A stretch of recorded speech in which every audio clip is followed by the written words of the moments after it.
Hi, Torsha. Welcome to IVYHUTS podcast. Hi, Saloni. How are you? I'm good. How are you? I'm doing good. Thank you for asking. Hi, everyone. So, today we have Torsha Naidu, who is a senior software engineer at Gemini Solutions, cybersecurity professional, and advocate for women in tech. She holds a master's degree in cybersecurity with distinction from the Russell Group University of York, UK, and NCSC certified by the UK government. Throughout her journey, she has combined technical expertise with leadership, serving as an international student ambassador, cybersecurity course representative, and graduation orator for the computer science class of 2024. She has also collaborated with the British Council and SIUK to support students pursuing international education. She is passionate about leveraging technology to create impact, mentoring the next generation of talent, and empowering more women to pursue and thrive in STEM and leadership roles. Welcome, Torsha. Thank you so much, Saloni, and it was a great introduction. Thank you for that. Okay, Torsha, so we would love to know about your journey from the very beginning, like before you even boarded your flight. What was that instance when you realized that I'll be going for studies abroad? Yes, that's a great question.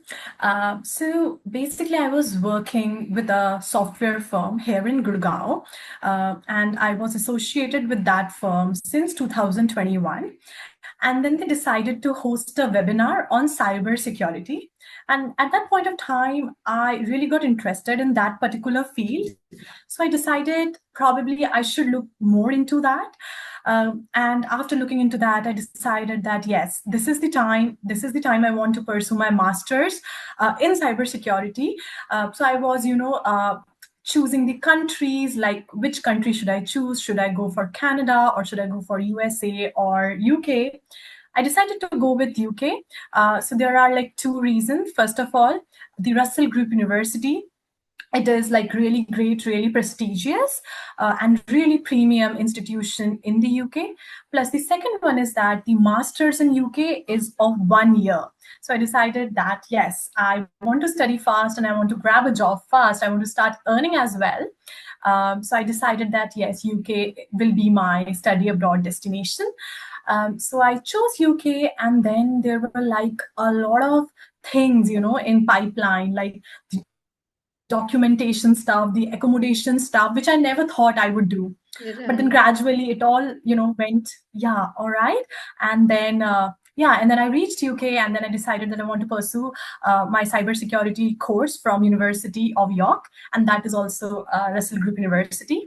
And yeah, that is NCSE certified by the government of UK. So yeah, I'm really proud of my journey. So this is how it all began. Okay. So, do you think that students who go abroad overpack the things that are not actually required? Do you think so? Yeah, true. True. I will be very honest with you. At first, when I decided that I want to go and when the packing stuff came, I was getting overwhelmed. I didn't know what to pack, where to start, even the sockets, because in foreign the electric socket is also different. It Oh, comes with different voltage, different current sizes. Yes, I mean, your mobile charger, it won't work. You need a different socket for that. Plus the snacks, and also the perishable items, the non-perishable items as well, the dresses, the attire, right? Because it is cold in some of the country, it is cold in Canada, it is cold in UK as well. So those items as well, I was very overwhelmed.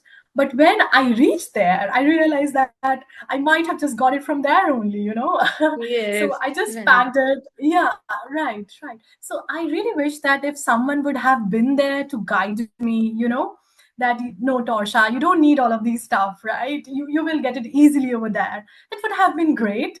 But again, yes, I know that this overwhelming feeling is there. Yeah. Okay. So, like when you finally stepped out of the airport at UK, what was the biggest culture shock that you felt? Oh my God, yes. I still remember that day, like vividly. So basically, what happened, I remember my flight reached in the UK, I believe it was in the evening, it was around 5 o'clock. And due to some reason, I missed out on my university shuttle.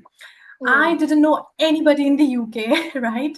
I didn't discuss it with anyone, and it was a panic to me, to be honest, because yeah. I tried booking the Uber as well, and there is another application by the name of Bolt. I tried booking that, but somehow it was not, getting booked, and I was panicking. I was really panicking a lot, and then I decided that I would book a taxi from the airport. I Okay. did. It was very expensive. So basically, in INR, generally you pay around 1,000 to 3,000. But in UK, when you go to UK, it becomes like 15,000, 16,000, 20,000. So I Okay. did pay like 15,000, yeah, for a taxi. And then they took me to the accommodation. So that was there. I reached there, I believe, at 8 o'clock. I was a bit nervous because, of course, it was my very first time in the UK. I didn't know anybody. My parents were getting concerned from here, sitting in India. But Yes. then again, they couldn't do anything. So I won't, want anybody to face that. But again, the people there were very, very friendly. I didn't face any problem. I mean, the taxi driver, he was very friendly as well. It was safe. So the biggest culture shock, I would say, um, is that they travel a lot by the trains. They like prefer trains and Okay. all.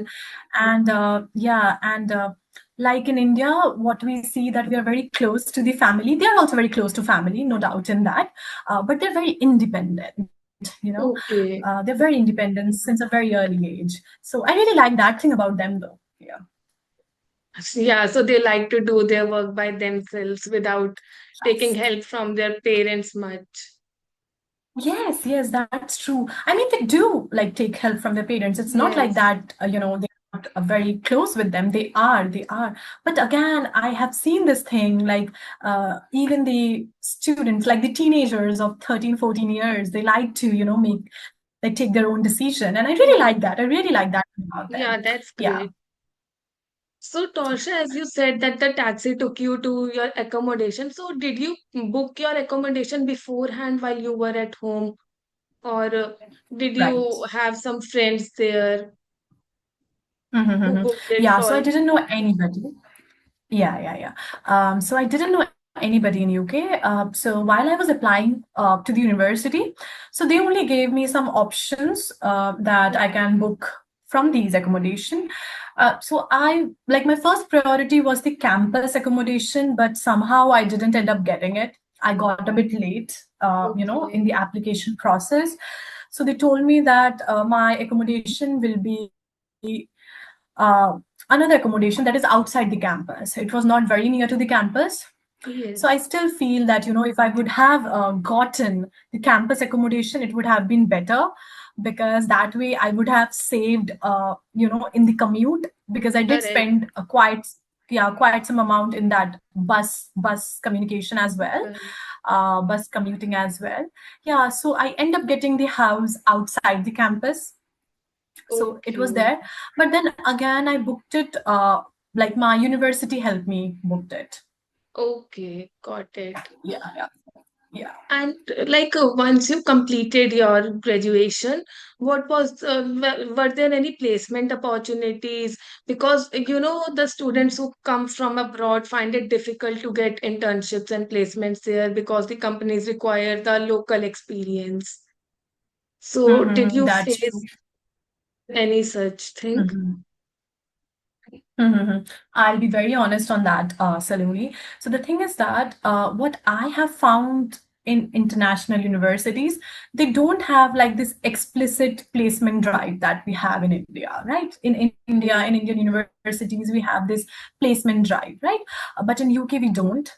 We have career fairs, career webinar, career fairs, right? And then there is another application like LinkedIn. It is by the name okay, of Handshake. where we can find like internship opportunities, right?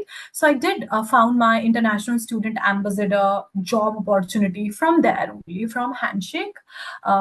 So I used to get paid. I mean, it was a part-time job, but yes, I mean, the struggle to find the job in abroad, I believe it's increasing now. Like, I Oh, believe earlier it was, I mean, like earlier, I believe it was there again. But now I believe it's increasing, the margin is increasing. But again, it depends on your skill set as well and your experience level as well. So if you're experienced, if you're really good, if you really have like, technical and soft skill as well, then yeah, the company will do hire you. But again, the competition is increasing, I guess. Yeah. yes, correct. So, Torsa, based on your entire experience, what is that one piece of advice you would give to a student who is packing their bags right now? Yeah, right. So I would just give them one advice. I would tell them to, basically explore some uh, agencies out there, just connect with them. I mean, there are multiple study abroad agencies, right? So Yeah. they will be basically helping the students in that. And again, don't pack a lot. I mean, we do watch a lot of YouTube channels, and then we start to panic that, oh my god, the weather is like that, will I be able to get these snacks? Will be getting, these non-perishable items, like some kind of, like Maggie, for example. Maggie is very Yes. famous, right? A lot of students pack Maggie, but don't worry about that. You will be getting Maggie in the UK as well, or Canada, or USA. So yeah, don't overwhelm yourself thinking all of these things. Focus on the main thing, that is your study experience, right? Your degree, and the rest will follow. And that is incredible, Torsha. Thank you so much for sharing your journey with us. Thank you, Thank you so everyone. much, And Saloni, for having me. yeah, thank you so much, everyone. And we'll see you in the next episode. Thank you. Bye. Bye bye.